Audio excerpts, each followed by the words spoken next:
Welcome to the IAM307 session, Steps Towards Zero Trust Architecture on AWS. I'm Yuri Dukovny, Principal Solutions Architect with AWS, and thank you for coming over today. Some level set for this session. It's the 100-level advanced session, so we expect audience to have fundamental understanding of the networking, security and identity, web applications, and microservices architecture. This session would be useful for the members of the Cloud Center of Excellence, network architects, application security teams, and development teams.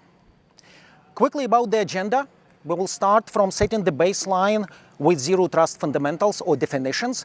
There are often so many definitions that are competing with each other that we need to align together.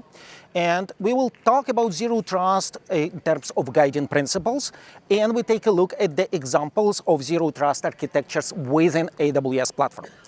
Then we will dive deep into building zero trust architectures on AWS, how you customers can build them and are building them today, and how you can use zero trust services from AWS to do that. And we will wrap up with zero trust to take home. So let's begin. Over the last years, we've been listening to our customers and helping them to understand the business challenges and technical challenges and business goals that usually put under the umbrella of zero trust. And for some customers, move to the zero trust was the natural next step in the evolution of their cybersecurity defense. And for some customers, the move to the zero trust was rather driven by the public policies and government and regulatory institutions that are requiring customers and guiding customers to raise the bar in the cybersecurity defense of the digital systems that we deeply depend on today. In either case, despite some hype and some confusions in zero trust definitions, we deeply believe in the benefits and the outcomes that this security model helps delivering. Zero trust conversation, as any other security conversation, starts from the simple question: what is the good enough level of security I need to defend this specific digital asset? And through these customers' conversations, we realize that there are common questions that our customers are often struggling to address, like where do I start? What does good look like? Or how do I explain zero trust in my organization? Or how do I leverage the investments that I already made in my infrastructure? To help customers to address these questions, we came out with our perspective of zero trust. And it starts with the definition that zero trust is the security model and associated sets of mechanisms that are focusing on providing security controls for digital assets, not solely depending on the traditional network controls or network perimeters. Which means that instead of using only IP addresses and MAC addresses security, we will apply all other signals like identity, device security posture, signals from increasingly sophisticated IML models and behavior analytics models, and so on. And we will constantly verify each and every request based on these signals going to our application, and we will do that not only at the application entry door, but we will do it constantly down the line when microservices are talking to the microservices. So zero trust is not a product. It's a model where you can use services from AWS and you can use services from our partners to implement it. I will give you an example of zero trust in the real life. And instead of going with the classical security example of the castle and the moat that only shows what was wrong with the previous security models, I will go with the museum instead. And museum is full of these priceless works of art. And the main idea of the museum is not to keep them hidden inside. The main idea is to let people enjoying and interacting with them. So museum has the windows, doors closed at night, and the walls, and all this protects these artworks from the elements. But the main idea of the museum security is that it's operating as a system of norms with explicitly directed behaviors combined with the extensive monitoring and detective guardrails. When you step into the museum, your security posture checked at the entry door, and you can walk pretty freely in the museum hallways. But as soon as you get closer to the work of art, you see the multiple preventive guardrails like ropes, lines, protective glasses that direct you exactly what you can and what you cannot do. Also, there are plenty of the detective controls, such as cameras, infrared sensors, laser sensors, and so on. Cross the line and security will call you back to order, and if something more serious will happen and someone is trying to reach the artwork, then the sirens and loud alarms and strobe lights will be kicked off, and security will act following the predefined patterns. Yet those security personnel are not visible all the time. They are using these detective guardrails and signals to act accordingly. So it's amazing how museum balances the good enough security to protect the artworks with the enjoyment and ambience of the museum. So this is the example of the zero trust in the real life, and hopefully through this session we will build or find the ways to build similar examples in the digital world. To try to simplify this complex topic a little bit, let's talk about zero trust in terms of the guiding principles. And the first guiding principle would be avoid a binary choice. We often hear in the industry that network perimeter is dead. We do believe that this is oversimplification and over-exaggeration that often leads our customers to make false choices. While network perimeters, well known, they are sort of not sufficient guardrails today, they are very well understood and very easily applicable today. So there is a big investment made in the networking infrastructure and in the talent, so why we should throw this all away? Instead, network controls are the guardrails that can ensure interoperate with the modern identity controls, and we've proven this successfully on AWS. Let's take a VPC endpoint, for example. It's a network control on the edge of your network that can reason about the identities that are accessing the resources and the resources being accessed. You can apply an IAM identity policies on the private link VPC endpoint, and this is following our best practices. So where it's possible, use the identity and networking capabilities together, ideally where they can reason and interoperate with each other. The next guiding principle would be focus on the use cases.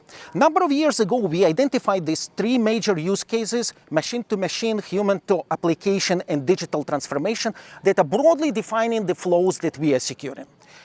While these use cases, they are sharing the same technical principles of the zero trust, right? We need to apply these all signals, and we need to do this continuous evaluation down the line.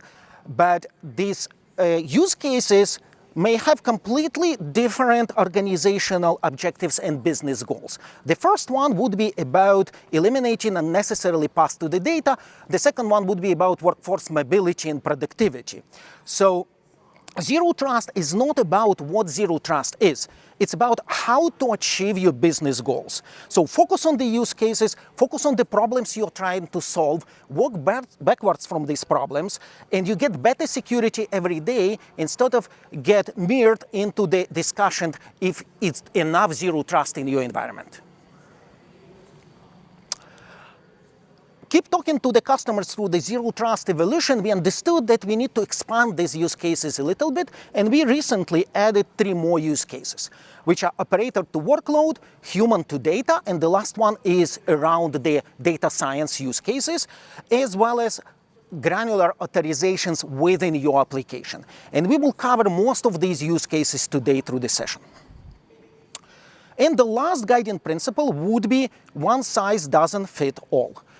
We sometimes see the discussions about security in the cloud as an issue about broad, inflexible mandates across entire infrastructure and these mandates are slowing everything down. We don't believe in it. We don't believe in enforcing the same mandates and rules everywhere. Zero trust is a journey, and you need to apply some amount of effort through this journey. So you better identify the most important points where you need to apply this effort. Do not apply unnecessarily guardrails just to slow yourself down, but instead identify the most critical points and start from there. Now, let's take a look at the examples of zero trust within AWS. We built the system based on the zero trust principles before it became a trend. The first example of zero trust would be how you, our customers, are consuming our services day to day. And you do it securely over private or public network. And sure, we have the transport layer security here that gives us reasonable confidentiality and security over the wire. But the main point is that each and every request issued to AWS API is uniquely signed with signature version 4 protocol using your AWS access credentials. And we don't think about this every day, right? Because it's usually abstracted from us by the CLI, by SDK, by the console. But this is what's going behind the scene, right? Each and every request being signed and authenticated and authorized by the AWS IAM. And AWS IAM does it for over 1 billion times per second globally. Pretty amazing scale, right?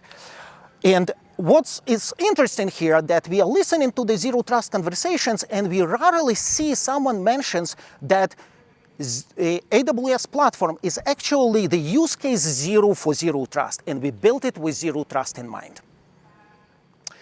The second example that I like to give is how our AWS services are interacting with each other on your behalf. Imagine you have the EC2 autoscaling group that is experiencing some CPU shortage, and you have the alarm triggered in the event bridge. This alarm will be consumed on another account, which is our account, our AWS autoscaling account. And this account has IAM role there, which called service principal. This is the same IAM role that you use day to day, just the different name.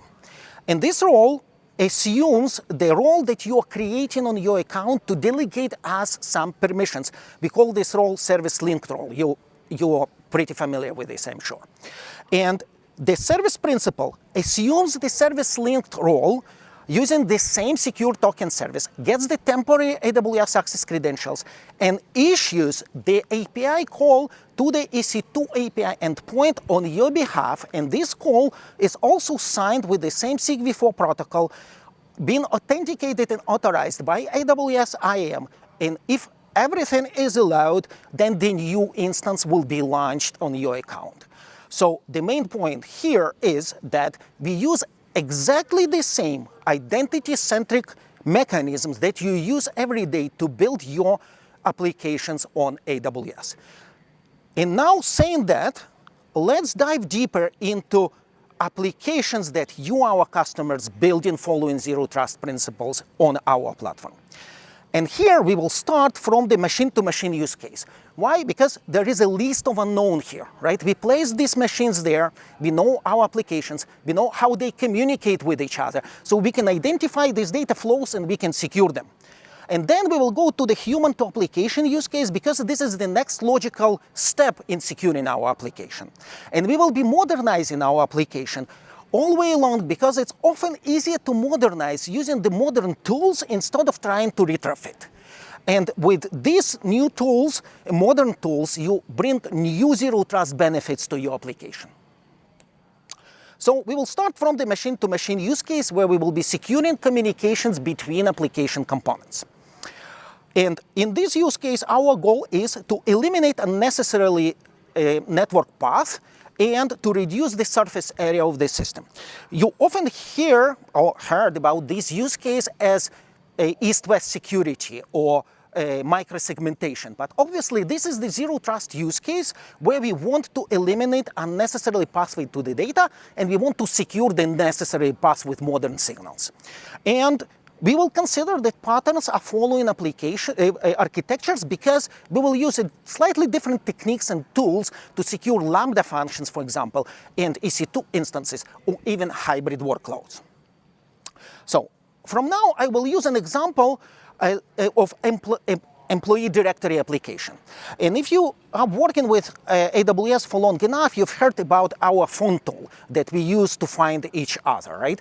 And this is essentially the employee directory application, and I will be using phone tool and employee directory application interchangeably through this session. So let's imagine that we just lifted and shifted this application to AWS. And this is the classical three-tier web application where we have the load balancer, we have the EC2 instances, and we have some relational database on the backend.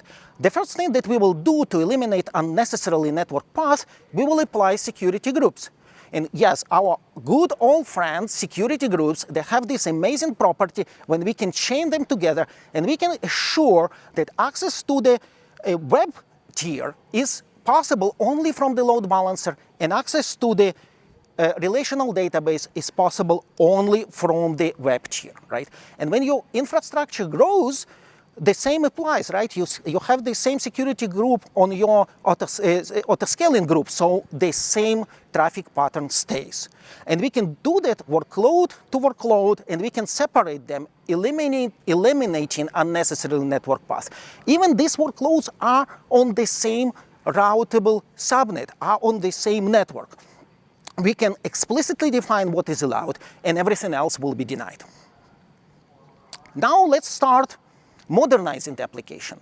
We decided to develop a new microservice that we want to be consumed by our web tier, right, and present it to the employees. And this microservice, we decided to put in a different VPC. So don't be afraid to go out of this routable subnet, right? Don't be afraid to go to a separate VPC for that. And to consume these services or access this service, following zero trust principles, we will drop the network load balancer in front of it, and we will configure the AWS private link interface in our employee directory application VPC. And we will secure this interface following the same principles. We will apply the security group, and we will chain it to the web interface security group. And with AWS private link, you are getting this narrow one-way tunnel that explicitly defines what is the traffic allowed between these VPCs that otherwise may be completely unroutable. And you can layer other controls like mutual TLS and auth 2.0 in your application on top of it, but the main point here that there is no path for the data except what we explicitly defined. Now, let's think that we are modernizing the application further, and we decided to go serverless. So we put new microservice on Lambda, and we configured the Amazon API gateway endpoint in front of it.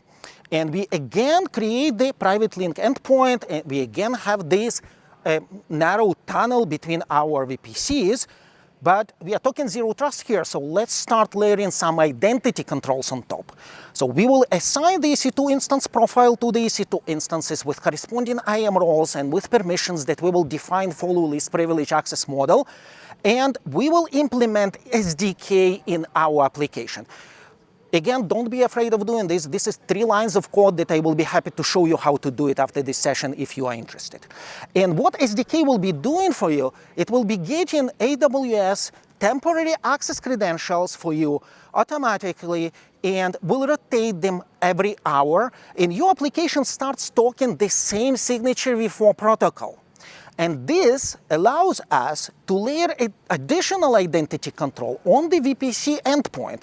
And in this example, I'm preventing access to this VPC endpoint from outside of my AWS organization. I use principal org ID here, but you can go as granular as you can go with AWS IAM.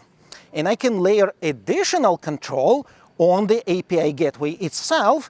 And here in this example, I'm preventing access from outside of the employee directory application. But you can go again, you can define the specific principles that allow to access specific resources here. So as granular as you would go. So amazing zero trust combination of identity controls and networking controls and continuous authentication and authorization of each and every request. Now, let's say we want to consume the service from our partner, from the marketplace. And you can secure this service the same way. Multiple of our partners are providing these services through AWS private link, and you can consume them following zero trust principles exactly in the same manner. So again, no path except what we explicitly defined. Now, let's say we keep modernizing our application and we decided to go key value store, right? We decided to migrate our database to DynamoDB, and DynamoDB is AWS API, right? This is how you consume it. So you still use SDK, your application talks SIG-v4 protocol with Amazon DynamoDB, and this allows us to layer additional control on the edge of our network. You define the VPC endpoint, you layer the identity policy exactly as we did for the API gateway. Again, no path and continuous authorization for everything that we defined. Now, let's keep going. We defined a new microservice, and we architected this microservice following the same zero trust principles. And this microservice provides the employee statistics reports against the DynamoDB, right? So here we have all zero trust aligned, and we need to consume this service from HR system that is still on premises, right? So what we will do here? We will use AWS IAM roles anywhere that allows you to use AWS temporary access credentials to access resources on AWS platform. And to configure AWS IAM roles anywhere, you start from defining this trust anchor, which is essentially the private root certificate authority, and you can use either AWS private CA or your own private CA, and you start defining the application profiles, which are essentially the roles and permissions that you want this application to use when accessing AWS resources.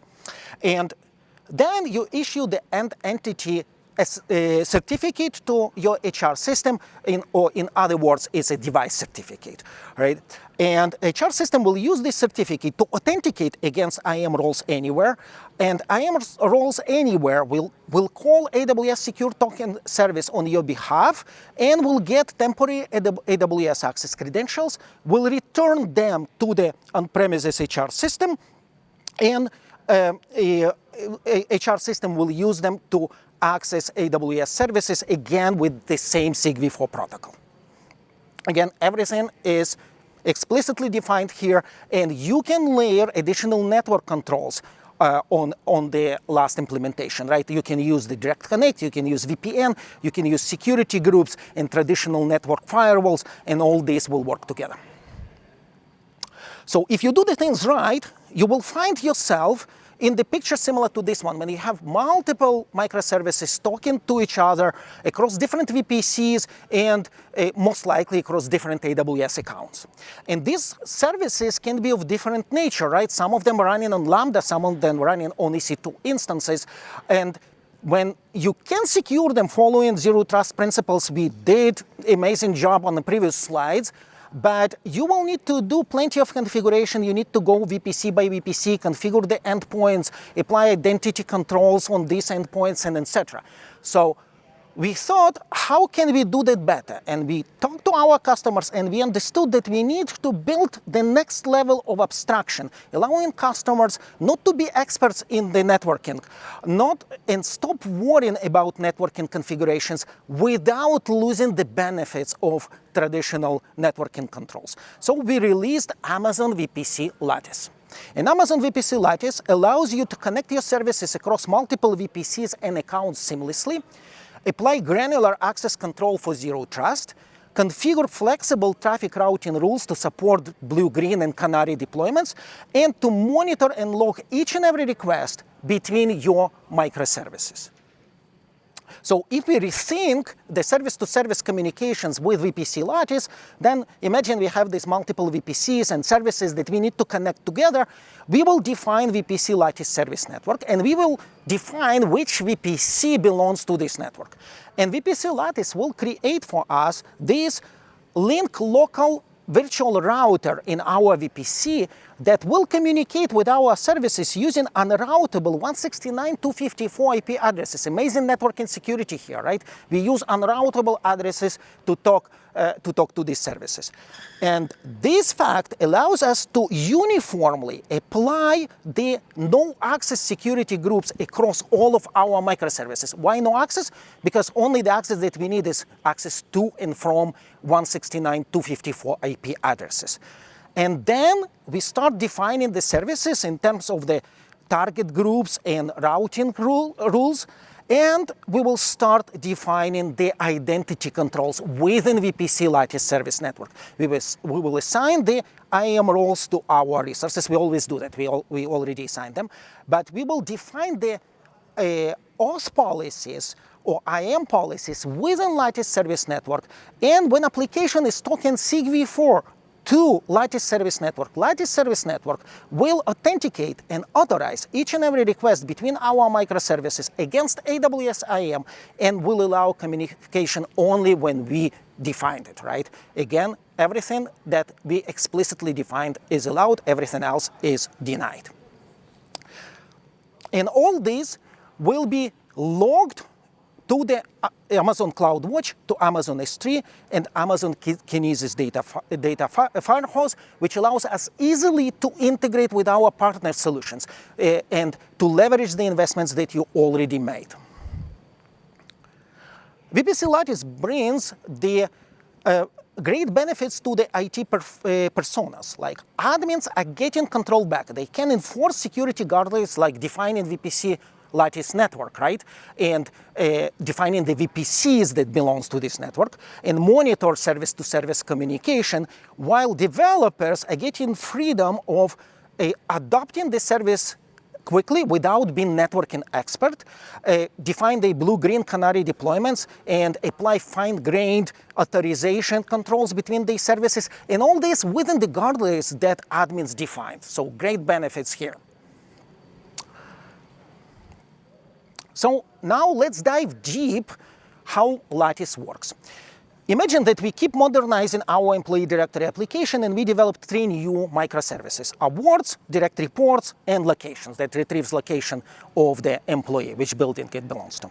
So, and we need to integrate these services with our web tier, right? It's the same web tier that we've seen before.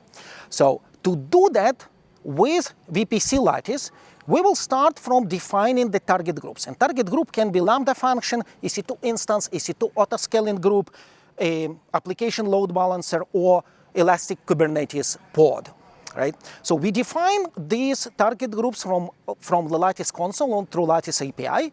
And then we start defining the Lattice services. And service is essentially the porting protocol and corresponding target group. And when we define that, Lattice uses AWS Certificate Manager. To get the certificate from there, you can use our certificate, you can upload your custom certificate there and use the CNAMEs, but you also are getting the a DNS record in the Route 53 publicly hosted zone pointing to the 169.254 IP address. So it's a public DNS record, but it's pointing to the unroutable IP address. Next, we will define a little bit more complex service, and you see that we can go outside of the VPC borders, right? From Lattice, we are defining target groups, and we are defining the service that is pointing to the target groups in completely separate VPC. They may be unroutable here. And then we will get another DNS record, and we define the Lattice service network itself. And from there, we start associating the services with Lattice service network. And this association creates for us, in all corresponding VPCs, this virtual link local router and defines the corresponding route in the default route table of these VPCs. We don't need to do anything. We just say associate, and all this happens with Lattice. And lastly, we will associate the VPC with Lattice service network, and we get the same virtual link local. So all this is not traffic, it's all control plane, right? It's all logical associations and configuration. So from this point, our web tier can issue a DNS request, get it resolved to the 169.254 IP address, will issue the request, virtual router will pick it up, send it to Lattice service network, and the traffic will reach the destination target groups. Now the question, if from some reason the container running on EKS will try to reach out 169.254 IP address, will this work? Who does think it will not? Okay, it will not. Why? Because we associated the service and target group that belongs to this service with VPC Lattice service network. And service is always provider, so it's again one-way tunnel, one-way path that we used to see with a private link, right? So this communication in my configuration is not allowed, as well as this path is not allowed, right? Because we associated the VPC. VPC association is the consumer, it's not a provider. So in this configuration, the path backwards is not allowed. Now, when we have all this, we will add additional layers of security using the security groups. And we will again change security group associated with the VPC association and the web tier, right? And we can again chain them together, and you can see that only access that we need there is access to 169.54 IP address. And we will uniformly apply the security groups on all our targets, and the only access that we need here, this is the inbound rule from 169.54. You even don't need inbound rule from your VPC IP address space, right? For this specific use case to work. And then we start layering the identity controls. With Lattice, we define the auth policy, and our application will start talking SIG-V4, exactly as we were talking before, right? We will use the instance profile on our EC2 instances and IAM roles, and we'll define permissions. And in this example, I am defining a coarse-grained policy that's simply denying unauthenticated access to Lattice service network. So this specific policy requires my application to talk SIG-V4, right, with Lattice. And developers can apply more granular controls on the service level, and in this one, I go really granular. I allow only access to the award service, only to make a GET request, only from the principal associated with the EC2 instance to this award service, right? Very granular control here that can be applied. So you can scale this to hundreds or thousands of VPCs, right? And you have this single pane of glass and single point of control how your services are communicating with each other, and you don't need to configure any network components. You define association and everything is abstracted for you, right? And all this is greatly following zero trust principles. Now, let's zoom out a little bit. We built this great matrix, but we need to solve the problem how users are consuming our application using HTTPS, and how our admins are accessing EC2 instance to support them. And I put SSH and RDP with a star here because it doesn't necessarily need to be a native SSH or RDP client, right? If you render everything in the HTML5 enabled browser, that it will be even more convenient and more secure, right? So we are going to the next use case, human to application, and how we secure access to workforce applications from anywhere. And in this use case, our goal is to improve workforce mobility and user experience, make internal applications available from anywhere in the world, and maintain, or maybe better to improve the security posture. And we need to remember that not a one size fits all, right? You may apply different measures and different levels of security to different applications following your data classification model, for example. So again, identify the points that you need to apply your effort.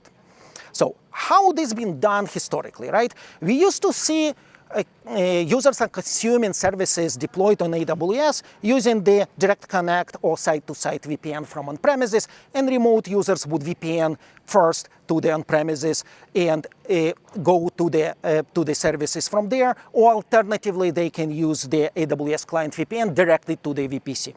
We will not dive deep why it's bad, right? Why it's bad user experience, why it's inconvenient, and we will not talk about lateral network movements, but the customers that were looking for better solutions and more granular authentication per application were building something like that. They were placing an application load balancer in a public subnet, shielding application with AWS Shield and AWS WAF to protect it from attacks, and integrate the application load balancer with corporate identity provider that will assure strong adaptive authentication and will check the device security posture, and users will get SaaS-like experience with managed protection from AWS, and only authenticated users will reach the application.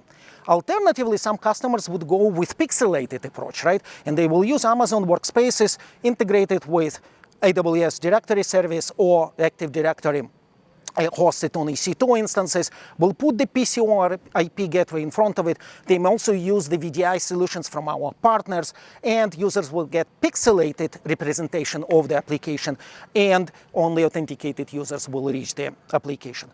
These solutions would work, and they are working today, and there are plenty of customers that are feeling comfortable with that, but there are plenty of things to build here, to support here, and also they're not exactly authorizing each and every request to the application. So can we do better? And again, we realize the need in another solution. And the solution that we are looking for here, often referred in industry as Zero Trust Network Access, or ZTNA. And this is the solution that augments or replaces the VPN technology, allowing these Zero Trust aligned controls for accessing applications, right? It uses all the signals and authorizes each and every request. And if you worked in this space for long enough, you're probably familiar with the per app VPN or per application VPN. That was a previous step of this evolution, right, between the VPN and Zero Trust Network Access. So we were thinking about this solution, we were talking to our customers, and we developed and released AWS Verified Access.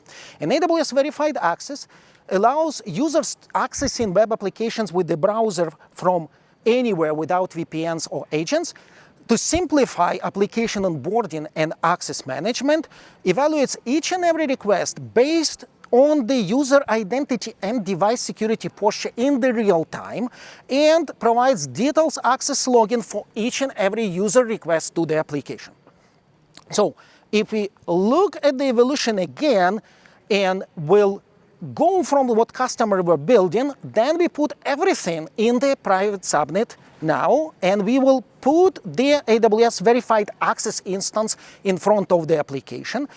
And AWS Verified Access will get the device security posture from the user browser using the Verified Access extension in the browser, and this way we will integrate with the corporate device manager, and we will integrate with the corporate identity provider, which provide us strong adaptive authentication, and we will define the policies who can access which application on AWS Verified Access, and we will authenticate and authorize each and every request going to our application.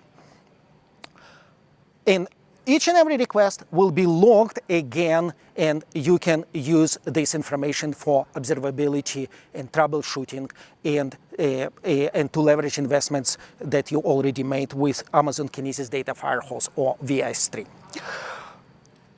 So now let's dive deep. How does AWS Verified Access work, right? So we are zooming out a little bit. We are going left, right? We have all our matrix of microservices on the right, and we have the web tier here on the right on the screen, right? To provide access to our employees to this application with AWS Verified Access, we will start from defining AWS Verified Access instance, and we will integrate it with identity provider using Auth 2.0, or we can integrate with the IAM Identity Center, and this is what I'm doing in this example. I also will define the device trust provider, and I will use Jump here. I will give them a logical names to be able to reason to the context that they are providing me in my policy. So we will use these names later. And then I will define the AWS Verified Access application group. And I will group the applications that are requiring similar type of access together. And next, I will define the phone tool endpoint in this group. And this endpoint creates this point-to-point connectivity over our hyperplane by dropping the network interface in your public subnet. So all configuration goes using private your private subnet. All configuration goes over private IP addresses here, right? and I will point this endpoint to the application load balancer. Everything is secured, everything is in the private IP space, and endpoint itself is available on the internet, right? We will get the certificate from certificate manager, we can upload our custom certificates and use CNAME, and we will get the A record in Route 53 pointing to a public IP address. At this point, we have a client that issues a DNS request, gets it resolved, and tries to access our phone tool application. It will get redirected to the identity provider, will authenticate there, will be redirected back, and will this work? It will not, because this is the zero trust network access system. This is the default DNI system. We didn't define any policies now, so this communications is not allowed yet, right? We start defining the policies, and we will define the group access policy. And in this policy, I allow access to any employee that belongs to the specific group, and I define this group with the group ID given me from the AWS IAM Identity Center. And I also define the condition where I say that the device risk should be low.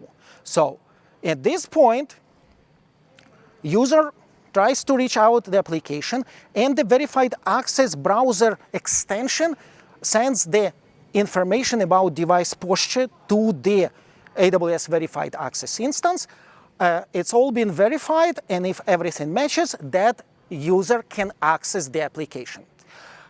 This policy here is quite different from what we've seen, right? It's not an IAM policy. We will table this for now, and we will address this policy later. Just let's remember that it's flexible policies that allowed us to reason to both contexts, from identity provider and from the device security posture provider. And we also can apply the policies per application, and they will merge together, they will interact together with the group policies if we need a slightly different access per application. And we can layer the security groups, we can chain them again, all right? Same principles that we always use. And we can scale this, adding additional applications. We place it in the same employee group. We will get another DNS record here, and employee tries to access this time attendance application in this case. Will this work? Yes, it will, because we already defined the group level access policy. So this access will be inherently allowed. We can layer the application policies, and we can scale across multiple VPCs. We can scale across multiple application groups. We will define the HR group that requires completely different level of access, right? And we provide access to our applications following zero trust principles. Each and every request continuously authorized by verified access and logged into the S3 CloudWatch and Kinesis data warehouse. Now, what's about operator to workload? For years, we have AWS Systems Manager Connect service that our customers are using to access EC2 instances securely for management. And in my example, I again use AWS IAM Identity Center. I create the permissions, I integrate it with the corporate identity provider that provides me strong and adaptive authentication, device security posture, and next, I will define the private link endpoints for the AWS Systems Manager in my VPCs. I will secure this private link endpoint again with the security group chaining, and I will assign the IAM instance profiles and roles to my EC2 instances. I will apply identity policies to the private link exactly as we've done before, and at this point, my EC2 instance is issuing outbound request through the private link endpoint within the private network addresses to the AWS Systems Manager.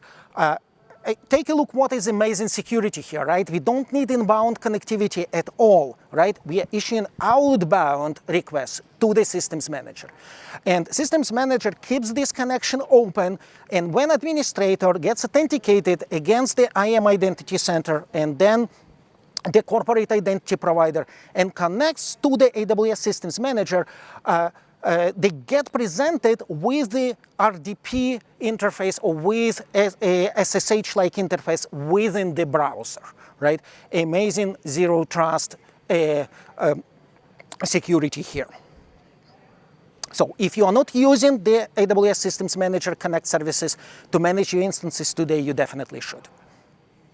And all these continuously monitored and logged to Amazon CloudWatch and Amazon S3, right? Each and every request being logged, authorized by AWS Systems Manager against IAM, and logged into Amazon CloudWatch and Amazon S3. So let's bring this all together, right? We built this matrix of microservices following zero trust principles with VPC Lattice. We solved the use case of users are accessing application using AWS Verified Access, and admins are accessing the instances using AWS Systems Manager. And we didn't talk about these other signals yet, right? We use networking, we use identity, we use device security portion, but what is about other signals, right? So everything that you do with AWS APIs or any call that goes to the AWS APIs been logged into AWS CloudTrail, and you have VPC flow logs, you have DNS query logging, that are amazing sources of information, and there is this amazing service that's called GuardDuty that can consume these signals and can consume other signals, and when something goes wrong in your environment, and things may go wrong, right? Your EC2 instance, for example, running the port scan, right? Or trying to reach out to known bad IP addresses. When anything like that happens, GuardDuty can understand that, and it will issue the alert in Amazon Event Bridge, and you may have the predefined rule there that will notify your team, but will also automatically trigger the Lambda remediation function that will take this instance out, will put it into the isolation security group, and you can investigate it later. So use these other controls from the ML models, from the tools from AWS, from tools from our partners that you can implement and leverage in your zero trust implementations. And another important point here, with VPC Lattice and with AWS Verified Access, each and every request being logged. So you can place these on Amazon S3, you can use Kinesis Data Warehouse, and you can either build your own ML models or you can provide this information to our partner solutions and leverage the signals from your models or from partners in your zero trust implementations. The last thing that we didn't talk about yet is granular authorization within the application. When we're talking to the customers, we see that more and more of our customers are thinking about rethinking or rebuilding the permission systems. And they want to separate the permission systems from the application logic. And that might be for the completely new applications, or maybe for applications that they are modernizing today, all right? And we are going to the last use case for today, which is authorization inside app.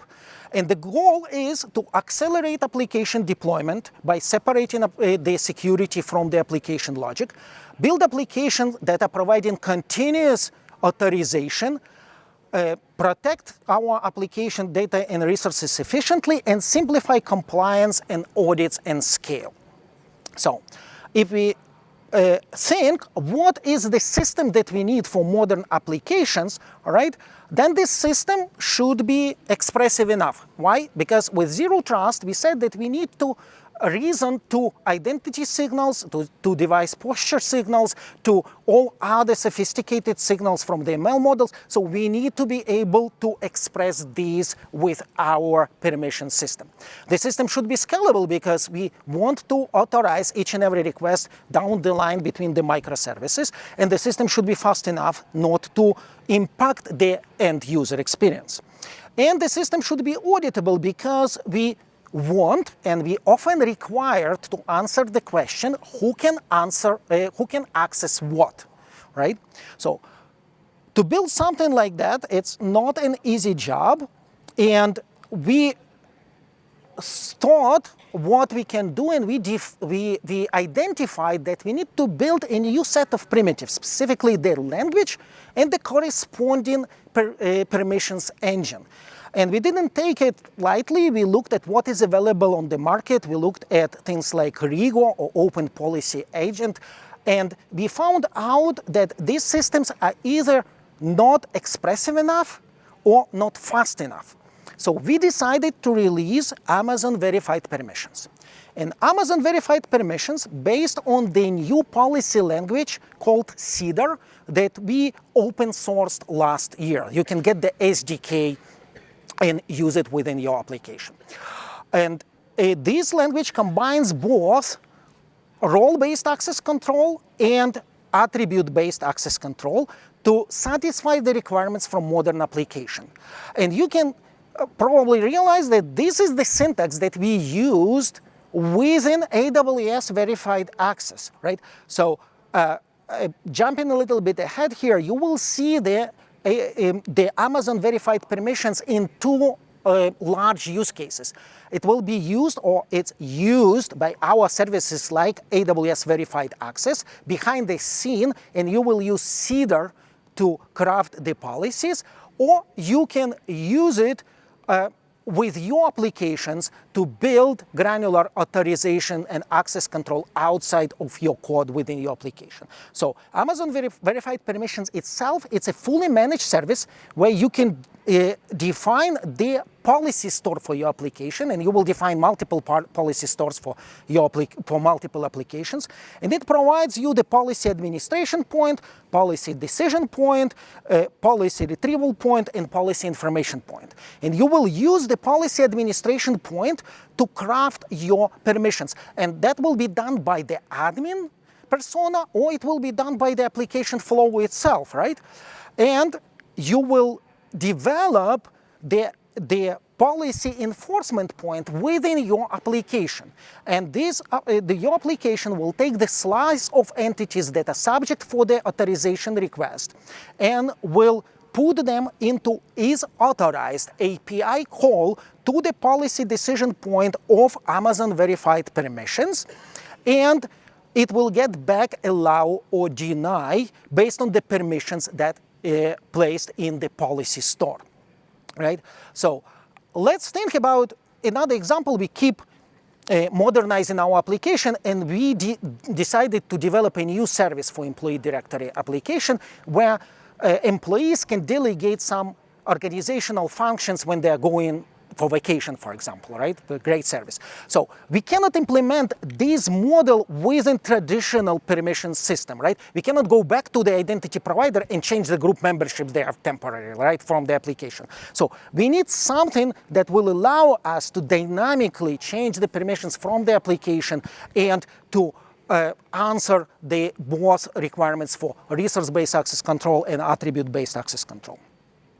So if we go to this example, let's say we developed this service on the Elastic Kubernetes service. We decided to containerize it, and we will implement the policy enforcement point within our application that will call the policy authorization point of Amazon Verified Permissions, and we will integrate this service using VPC Lattice together with the VPC Lattice network, as we've done before. So now we have this zero trust aligned matrix of services talking to each other, and we solved the human access and admin access, and we also started to modernize permissions model following our business goals.